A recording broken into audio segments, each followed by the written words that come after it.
Are you dealing with any of the following? A temperamental boss, a stale friendship, the weight of your family's expectations? If so, stay tuned. You are going to love this guest and his strategies for dealing with conflict. Welcome to Perpetual Motion with Dr. Mo Anderson. I'm your host, Dr. Mo, best-selling author, award-winning podcast host, keynote speaker, and speaker coach. My goal for every episode is to elevate, educate, and motivate you personally and professionally, because when you rise, we all rise together. Joining me today is Jerry Few, a conflict resolution coach who also happens to be a pharmacist and a salsa dancer. He works with Asian American professionals on their career and life journeys. He focuses on resolving clients' conflict at work, in culture, and within themselves. His services include one-on-one coaching, group workshops, and keynote presentations.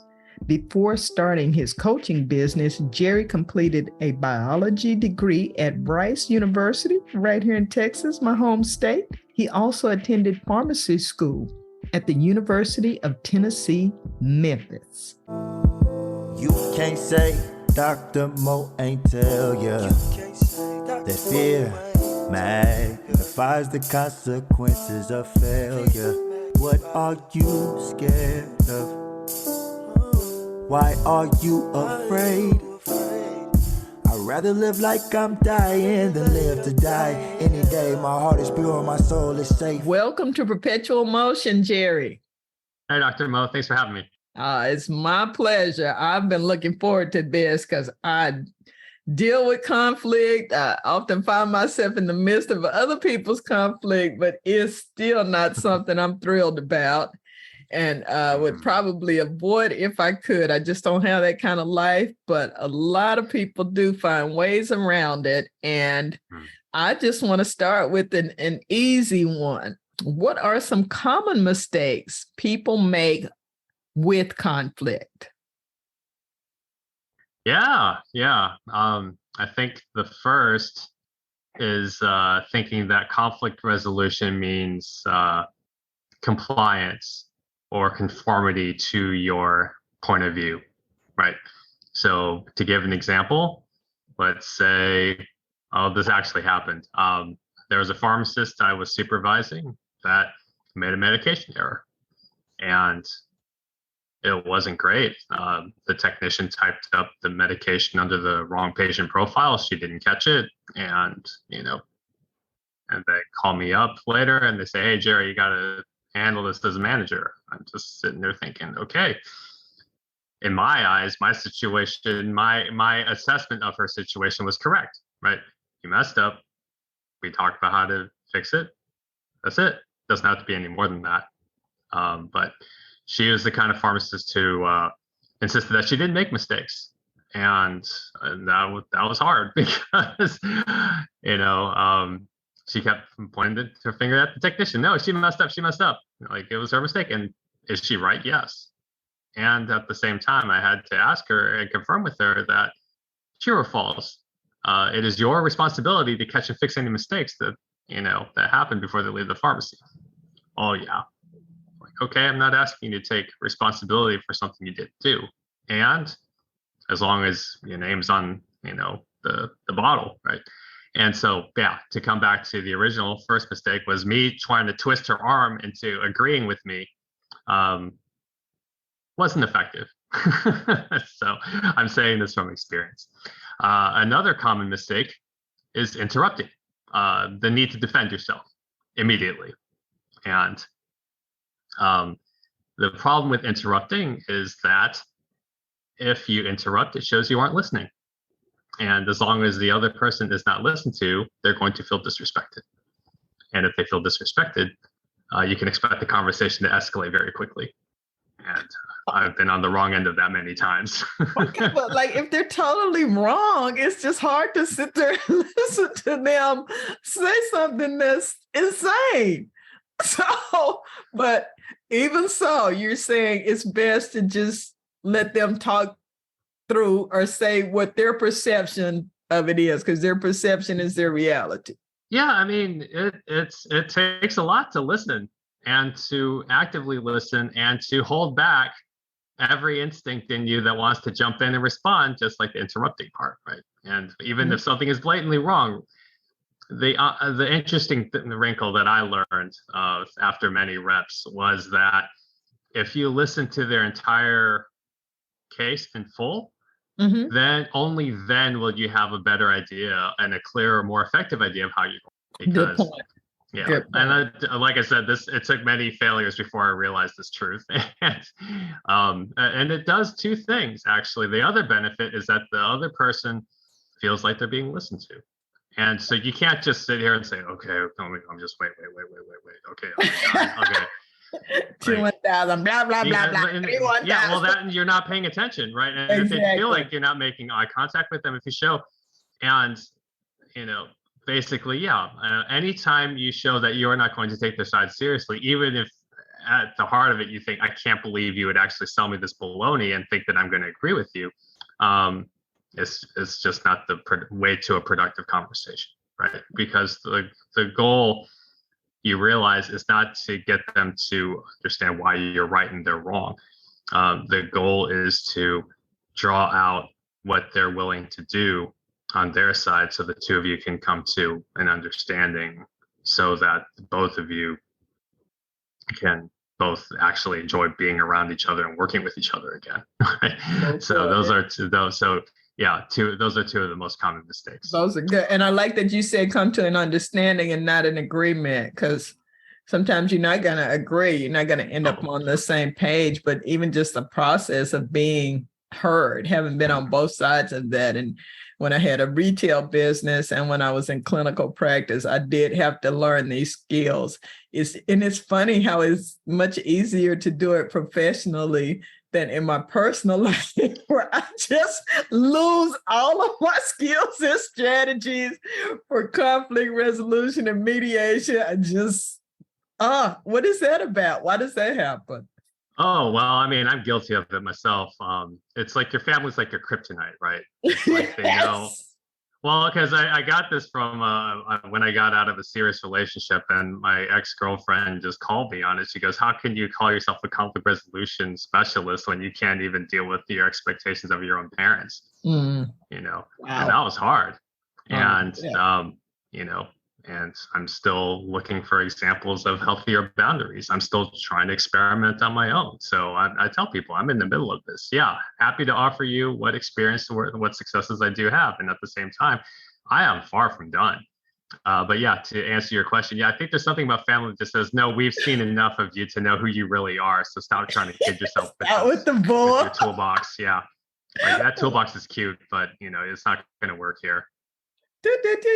Convincing sequence. I know how to hit those buttons.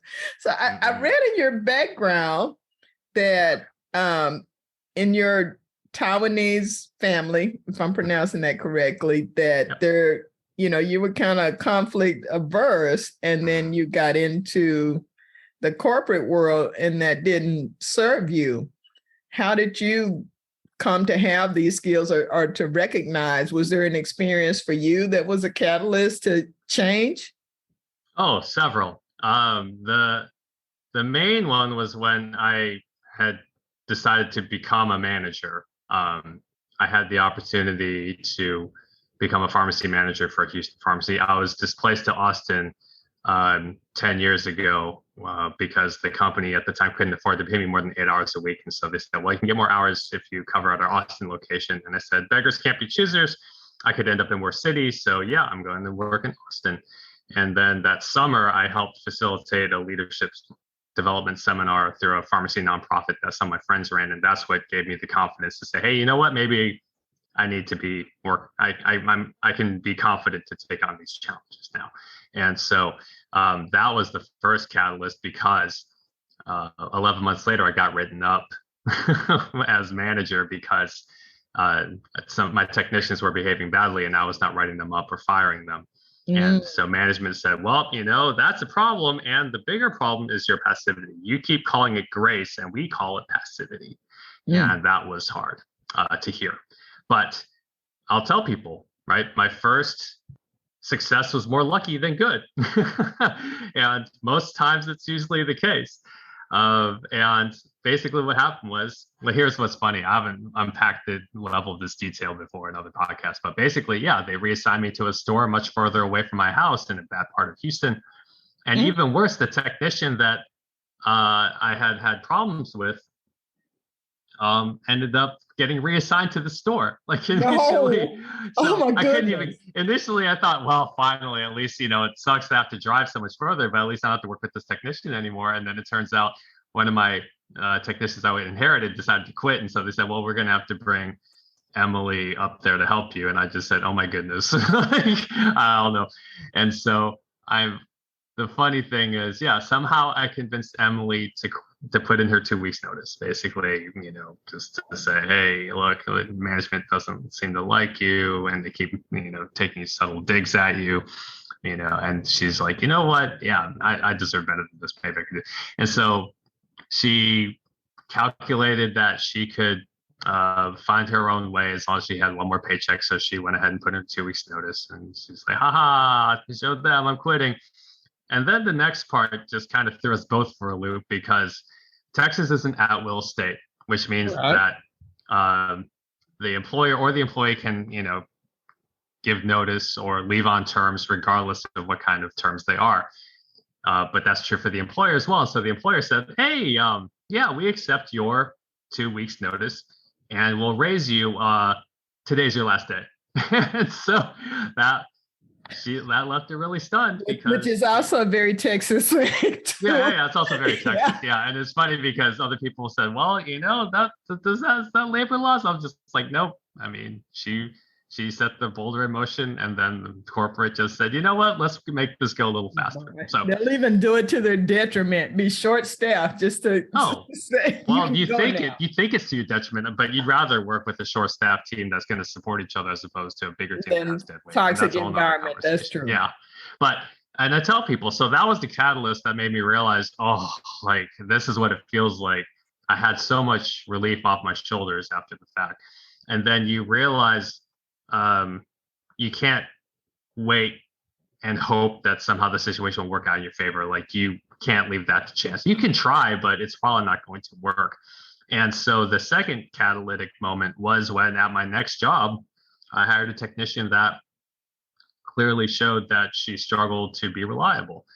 She was very smart. Like we got along personality wise, and I thought she was going to be great until personal drama started cutting into her attendance.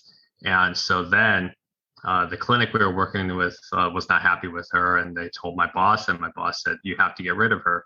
And that was the moment I said, oh my goodness, if I don't fire her, I'm probably going to go out the door right after her. And so that was more of a fear-based thing where it's like, okay, well, last time I didn't fire my problematic technician and I got in trouble. So how is this going to be any different? So yeah, I had to let her go. And again, that was progress, but still not to the point where I wanted to be able to, if I had to let people go, I wanted to do it in a way that was dignified, to say, hey, look, yeah, I'm upset with you, and this clearly isn't working out, and understand that I take no satisfaction in having to do this. I'm happy to do what I can to, polish your resume or things like that and help you get on your feet again. But your time here needs to end.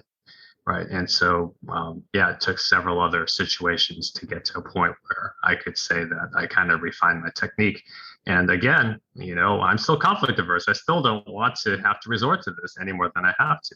Mm-hmm. But yeah, so those are two of the main moments early on that really made me realize, hey, if you're going to be in leadership, if you're not going to handle difficult conversations, you're not going to succeed very long as a leader. This is true. So it sounds like in that process, though, you got some coaching or you invested in some classes, or, it's not one of those things to me that you can inherently just come to on your own, or you can even have a mentor. But what helped you transition from being, averse to this to being, I don't think anybody likes it except for really weird people, but to being more comfortable with it and recognizing, it's just part of it, of being an adult. I won't even say part of leadership. It's part of being an adult, whether you have children, a significant other, a noisy neighbor, whatever it is, the conflict is inherent at some point in the discourse. I mean, the myth that someone just said, I fumbled my way around in the dark until I found the light. It can happen, but it's going to take a while, right? You could, but the quicker thing to do is just study someone else's success. Like there are plenty of people that are successful leaders that are probably in your network somewhere, and you could probably just ask them, hey, when this situation comes up, how did you handle it, right? And I'll give an example. So one of the pharmacy managers I know through my fraternity, one of the best phrases I ever got from him was just, we did a role play and he just said, I work with pharmacists in our fraternity. And, then when I get mad at them or they're doing things that I'd have to fire another pharmacist for, they say, well, Michael, I thought you were my friend. And then I say to them, don't drag our friendship into this. And I said, I'm going to take that line and put that in my toolbox. And then there's books that you can read. One in particular that I love is called The Four Conversation, specifically one called The Closure Conversation. And they give you a framework to walk through to say, hey, apologize that things are broken, right? Affirm the relationship, amend the relationship. How do you, have a discussion about how to restore trust and be able to resume work and discuss solutions together and collaborate together. And so knowledge is the first step, right? And then applying it is the next step, because maybe you find a safe place to fail. Maybe you role play with a friend, right? To say, hey, I'm really mad at my boss that he shorted me my annual raise and I need to have a conversation. Can you help me practice my phrasing so that when I go in there, I'm not completely caught off guard by the ways that I can expect them to push back? So it's a combination of, hey, let me see who else has dealt with this, and an internet search should be able to provide you some level of useful information. Right. And then there are coaches like you too, so who do that for a living and can work with you. Now, do you just work with people for a term of time, or will you work with them on just a situation like, hey, I've got this employee I've got a problem with, or my boss? How does that work with? I've never met a conflict resolution coach before, so I'm not sure. There's not that many of us, and people don't want to admit that they need to hire us, and that's a whole other conversation. But it just depends on the client, really. Like you could say, let's do a 6-month engagement where we just kind of see what kind of situations life throws at you at work or family, and we talk through every single one of them, right? They could put me on a retainer for that level of work, right? For other people, they say, I just want to pay as I go. So we just arrange a rate to say, hey, hire me for an hour. Just get on my calendar, pay the invoice, and we, sudden death coaching. Okay, here we go. Like you try not to be like Walmart where you're just like, oh, hey, we have, prepaid, we got no contract, we got, 6-month contract, we got, bulk discount for a year. But typically my clients will commit to me for like 6 months to a year. Okay. And once they get strong enough to stand on their own 2 feet, then they fly off and live their best lives. Ideally, they'd send a couple of referrals my way because they're like, hey, Jerry transformed the way I handle my boss or my direct reports. That's always the ideal. And again, the most important thing is that, people are successful after they work with me. Okay. Conflict is so stressful, and you can either be the combative person or the passive person. I think it's still, it just this angst, this physiological response that we have. And, in my past life, when I wasn't as assertive, I would get myself all worked up to, have the conversation, to address the problem. But then if I was dealing with somebody who was really combative or unpredictable, I would just shy away from it. Even with, role playing or whatever, I would just be like, oh, I just can't deal with this. How do you, get up your courage? How do you keep up the momentum to, I don't want to say confront people, but to have the important, meaningful conversations that you need to have to get beyond the conflict? Yeah. Believe me, as a conflict averse person, I'm happy to admit that, yeah, conflict is exhausting. And you just want to say, oh, I don't, when I had to evict a roommate, oh, it's just so exhausting. But I think part of it, I want to say, like, there's a two-pronged approach to making sure conflict doesn't exhaust you. The first is preventive maintenance, right? Ideally, the relationship is strong enough to the point where you guys realize, okay, we never have to go past the 2 on the scale of 10 intensity, because we have such a strong relationship where I know I can bring things up and they're going to receive them without getting defensive, and that's okay, right? And obviously, we're going to be realistic. There are people that may never get to that point. Those are usually like my closest friends, right? Where even when we have misunderstandings, we understand. We're like, oh, hey, that sucks, but hey, we love each other too much to let this get in the way of things, and done, right? Okay, hey, let's just, let's learn from it and move on. That's it.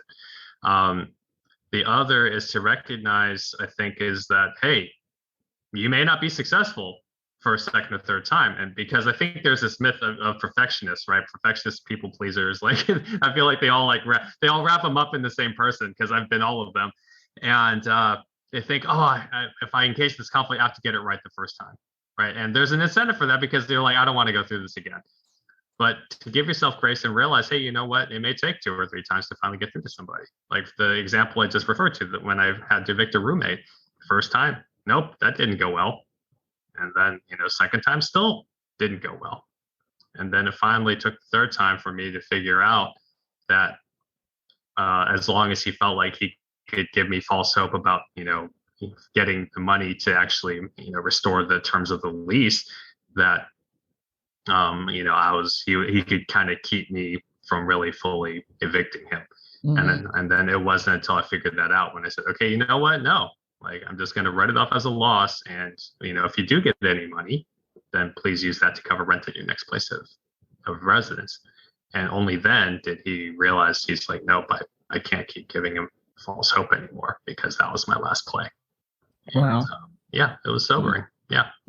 That's a great example, because we tend to think about conflict as in those, combative, aggressive, person yelling people or whatever, but it can also be in that way that people just don't hear you, or they're just the charming, cajoling type of person, but they're avoiding the behavior that needs to take place.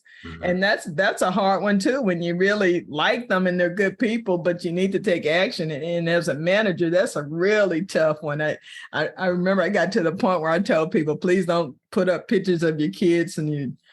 It's hard to fire somebody when their kids are on the disc looking at you. Yeah. Let's just keep this environment sterile. Yeah, it's just easier to fire you if I don't think about all the mouths you still have to feed after I let this job go. Yes. But no, to your point, I think just recognizing that, part of conserving your energy well is just focusing on the outcome. You're just like, hey, look, this isn't even about you or me anymore. I'm just trying to get to an outcome. Right. Part of it is just 10 seconds of courage. Okay, I don't have to be a superhero. I just need to be a superhero for 10 seconds. Can I just initiate this? Right. And so you take small steps. That's the other thing. You eat an elephant one bite at a time, right? And you're just like, okay, right. I don't have to, pole vault to my destination. I just need to, slog forward 1 or 2 steps and see what happens.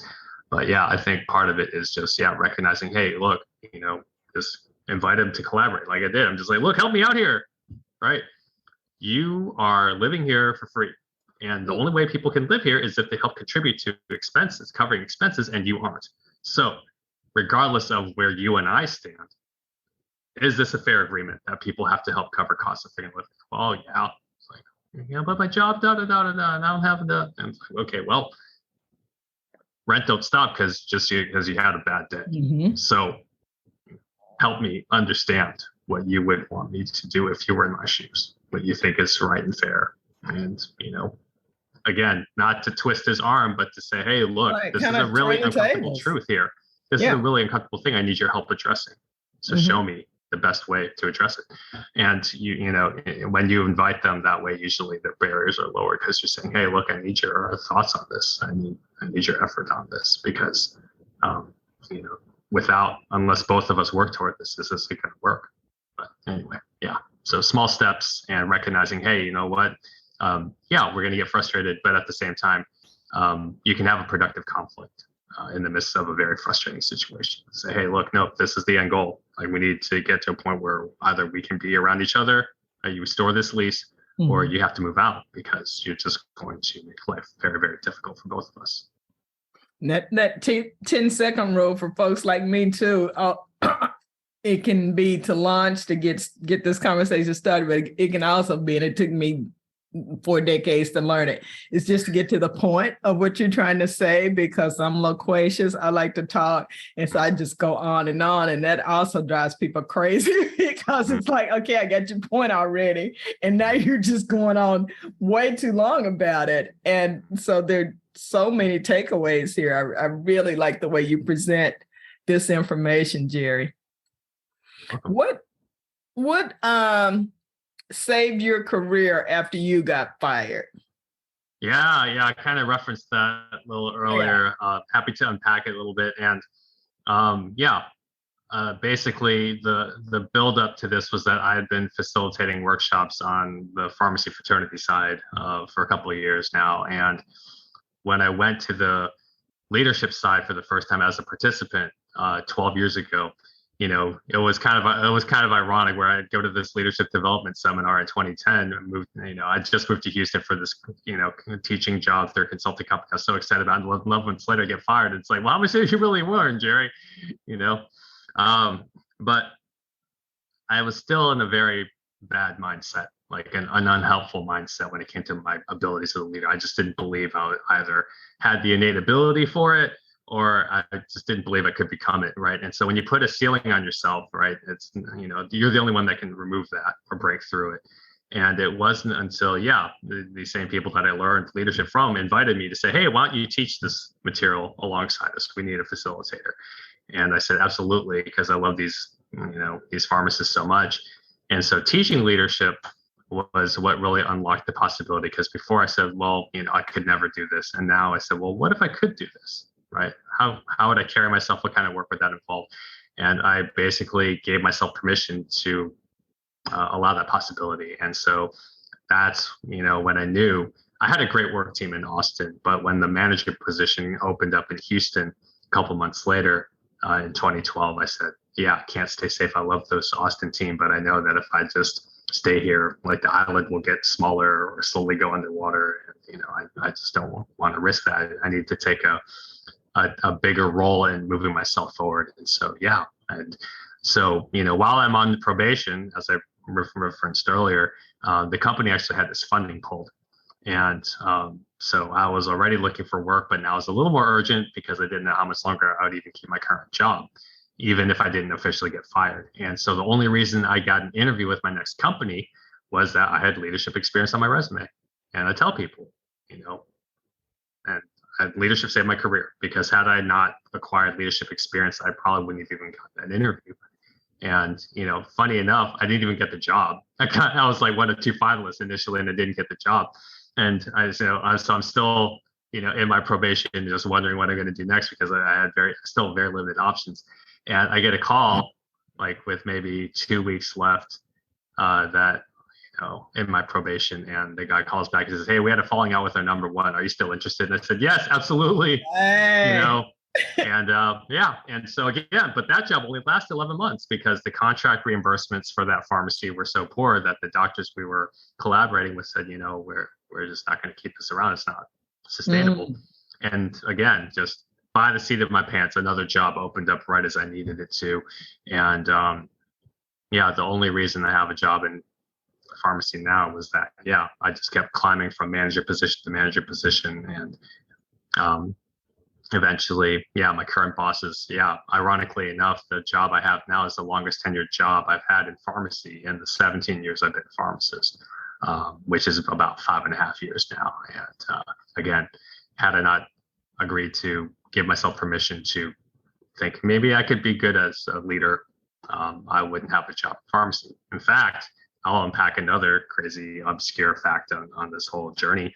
10 years ago, I actually applied for Teach for America because I was trying to find more work as a pharmacist, and Houston is a very saturated market, and nothing was coming up. And I just said, you know what, I'm gonna have to leave the profession. And thankfully, that job came up through my network, when it did. And, Teach for America would have been an interesting path had I gone down it, but thankfully it didn't come to that. No, I'm glad you kept trying. It sounds like you're good at networking and that you were always out there networking. And, you talk about those limiting beliefs. So many people won't try for, promotions or just move to another department or do something different, even though they're just tired, burned out with what they're doing because they don't think they're good enough. They don't think they'll be successful. And we're all learning. Everybody who's ever tried something different and new, they had a little bit of uncertainty, but it's just believing in yourself enough to think, you know what, I'll figure it out. I'll get it done. And you did. Here you are. 17 years. That's fantastic. That is fantastic. Before we wrap up here, I want to talk a little bit about, I said in the intro that, you target your clientele toward Asian American professionals. And one of the things that you talk about is stress from culture or cultural expectations. Talk about that a little bit, what that's like in the Asian American community or in the clients that you deal with. Yeah. I mean, it's what a lot of us deal with is this very fixed mindset about what success is. Because from an immigrant standpoint, it's very different from someone who grew up domestically here. And let me elaborate on this. Ronnie Cheng actually does a really good job in one of his monologues talking about just, the immigrant's mentality. Because why do so many immigrants want their kids to go to med school? Because that is the quickest way to money and credibility, right? Because they want a profitable, credible skill set. And so when people like myself start to stray from that framework of success, and don't get me wrong, it's not entirely mistaken. Like, I know how much my mom, emphasized retirement and 401k match and things like that. Those are good things. But to insist on a certain path, to say, no, you have to be an engineer, or you have to be a physician, or you have to be, this credible like an accountant or something, right? And so, I remember I had Asian classmates, and I would hear their aunts talk about, oh, well, when are you taking your MCAT? He's like, I don't want to become a physician. And they're like, but when are you taking your MCAT? Right? It's just, they're hung up on this is how it has to be done. Like, I remember, I'll give another, nuance to this. I remember when at my high school graduation, we actually didn't have our valedictorian speak. We had auditions for, 4 speeches, and, the 4 best speeches won, regardless of where they ranked in our class. And my dad. Oh, I love that. Never heard of that. Yeah, right. My dad, who grew up in Taiwan, it's like, no, like, the valedictorian needs to speak. Like, that's just how things are done. And again, so you have this conflict, right? So yeah, you have parents saying, hey, keep your head down, just, racist comments, things like that. Just don't let it get to you. Just, make your money, come home, and just carve a nice life for yourself. And you realize that that pays your bills, but, it doesn't mean much if you still hate yourself, And so, so when people start to date outside their race, right? And, I'm not dating and marrying some smart Taiwanese woman, right? That's fluent in Mandarin and, comes from a Taiwanese family. And, there's merit to the idea that you want someone familiar with your culture can appreciate it. But I've met people who aren't Asian that are better and more better versed in Mandarin than I am. So, again, just trying to debunk these beliefs that Right. your people are just so hung up on, and they hold the class so tightly to, because their identity is so wrapped up in that. And so, yeah, for example, one of my Chinese friends, his parents says no, like, on one hand, it is an uphill battle for any minority, but at the same time, to have this mentality of, oh, well, I'm always going to feel inferior and always have to prove myself.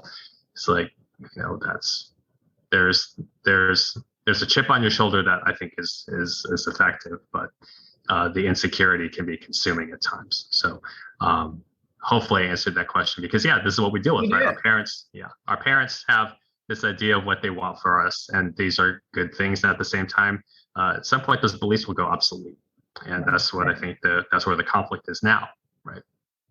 And I like talking to people who are, in their communities and well versed in their culture, because what I see on television, whether it's African Americans, Asian, Native Americans, so often it's a caricature, designed to get, if it's social media clickbaits, or designed to get views, and it's not always representative of the truth. And so, I mean, I remember my sons being, pressured because they're big boys, their dad's a big guy, and it was always like, you want to play sports, you want to play sports, you want to play sports. Well, and I was like, no, he's going to be a scholar. He's going to be a scholar. He's going to be a scholar. Because you can go a whole lot longer in a suit and tie. But and obviously they had their own choice, but it was just the idea of constantly being asked that, and having the expectations, and then the young boys who, couldn't play ball or had no interest in it. They wanted to be a gamer or whatever. So it's not even just immigrants. It sometimes it can be people who have been underrepresented just in our society, that we just put, pressure on ourselves, or we see somebody, get out a certain way and make money or get prestige. And then it's like, let's copy that. And it's not necessarily for everyone. And that can be a lot of pressure. I want to ask you one more thing that's kind of off script here. We've had, I don't know if it's a rise in Asian American hate and, acts toward Asian Americans. There have been some horrendous things in the news the past couple of years, or if it's, again, like with African Americans, everybody's got a camera now, and this was going on all the time, and we just didn't see it. But these skills that you're teaching with conflict resolution, what if you're in a situation like that, where someone is, yelling at you, telling you to go back, or you don't belong here, or whatever people say? I just know what I see on TV. Do having good conflict resolution skills help with that? Or is that just the time to run, walk away? I mean, it's safety first. No, that's way out there, but it just came to mind. No, it's fine. I'm happy to answer. Well, it's just because the simple answer is safety first, right? You try to argue with someone, he pulls out a knife and stabs you. What's the point? Right. In fact, I'll give an example just to really just kind of shake the cage a little bit. So at one point, I had to manage a pharmacy that was acquired by my company, and it was not in a good area of Houston. And even worse, the previous owner, because he was struggling financially, was willing to be bought out. He was moving, basically fraudulent prescriptions, street drugs, basically. And one of the favorite drugs that people look for on the street is, for those of you who know what I'm talking about, is promethazine with codeine cough syrup. And this is about to get very technical, but some people call it purple drink. That's one of the better names on the street that I heard, that I thought was great. But anyway, so at one point, so while I'm babysitting this pharmacy before we're able to relocate it to a safer part of the city, some of the clientele that knew of his reputation for moving these drugs comes in. A black guy comes in, and he's like, "Yo, man, you got any problem with codeine?" And we honestly didn't. Like, we had other street drugs, but we didn't have that one. I said, "No, man, sorry, I don't." And he goes, "Okay." And then right as he walks out, right before he hits the door, I hear him go, "Why?" I just start laughing because I was like, that's really crass, but I just don't feel like risking my health just to prove a point, right? So, part of this is knowing your audience. Is this someone who's actually going to be willing to have a constructive conversation about that? Am I able to just turn around and say, hey, man, what you mean by that? Like, that's just really curious. You know what? That's a pretty strong statement. He probably wouldn't be up for a conversation that would involve him actually maybe developing some awareness. And I'm not trying to throw shade on this guy or try to embarrass him or anything like that. No, it's just, get it. But this is what we deal with. But I'll contrast it with an example. Another situation I had. I was at an international multicultural networking event in the heart of the pandemic, like not heart, but like on the waning part, when people are starting to come out. And there's an older white guy there. This is right around the Asian hate crimes in Atlanta, right? These older women were murdered at a spa. And yeah, it was so sad. We'll call this guy Tim. And so, I meet Tim, older white guy, nice guy, and I talk to him and he's like, hey, man, he's like, so, these Asian hate crimes, like, are you personally dealing with anything? Is this really that big a deal? And I thought to myself, okay, I could take this in two different directions. Either one, he's genuinely concerned for my safety, or number two, he's implying that the media is just sensationalizing these things. And that is really, it's just more for ratings than it really is a problem. And, in my mind, I'm sitting there thinking, people are dying, Tim. Right. Like, and we've seen it reported by journalists. Yeah. But so I led off with this instead. I said, Tim, may I share a fact with you? And he goes, sure. I said, did you know that Houston's Chinatown is built on discrimination? He goes, well, what do you mean by that? So, well, at one point, the city officials decided that they didn't like the perceived threat of immigrants, gaining numbers in the city. So they sequestered them in the southwest part of the city and then drew up the district in such a way where they don't have a vote. And he goes, oh, well, that's not very good. So you're right, it's not. Have I dealt with any disparaging remarks or physical violence as a result of these hate crimes? No. And I'm thankful, right? I'm glad no one's done this. And at the same time, there's a bigger system of discrimination that is not okay just because people aren't getting hurt. And he's like, oh, yeah. And, again, I'm not here to embarrass him. I just wanted to stretch him a little. And, if it maybe inspires him to maybe learn something different or maybe advocate for minorities a little differently, great. Right. But if it doesn't, hey, you know what? I can't solve his problems. I can't change his mind. I can just challenge him a little bit, but that's about it. So, yeah, I mean, again, right, these two situations, one where I could get physically hurt. No, guys, I'm not asking anyone to, involve yourself in an altercation, because real fights are quick and dirty. It's not like the choreographed stuff you see in the movies, right? But yeah, if you have an opportunity where you feel like, hey, you know what, this is a public place. I'm not going to dress anybody down publicly, but I do want to actually challenge somebody. If it's something that I feel is unacceptable, whether it's a friend circle or not, maybe someone actually has the willingness to have a conversation. It'll be uncomfortable, but that's half the battle, is recognizing, hey, I don't have to be afraid of this just because it's uncomfortable. Right. So there's a lot to assess there, usually emotional intelligence, physical surroundings, and just your instincts, like we do as we've survived as humans all of these years. And govern yourself accordingly, folks. And I tell you what has saved me so many times, being a small woman in the South and having been around a lot of very difficult situations, I can make almost anybody laugh. And that has come to my rescue for diffusing tense situations. Many, many times I've employed humor as, even within the office, as a means of resolving conflict. And it just kind of, settles people down when possible. Not everybody has that skill, and it's not always appropriate, but it is one other tool in the arsenal for just getting people to lighten up a little bit. What are 3 powerful questions you use as a leader now that you've worked in the management? Yeah. Let me open up my toolbox for people. one question I like from a book called The Coaching Cabinet by Michael Bungy Senior is he always likes to ask, well, what's the real challenge here for you, right? And so people, right, like, well, we're healthcare practitioners. Oh, it hurts here, it hurts there, but that's just a surface level problem, right? And you have to start to ask probing questions. Say, well, you peel back the onion, right? You just say, well, what's really going on here, right? People say, oh, I'm coughing, I'm da da da. It's like, well, is it just the cough?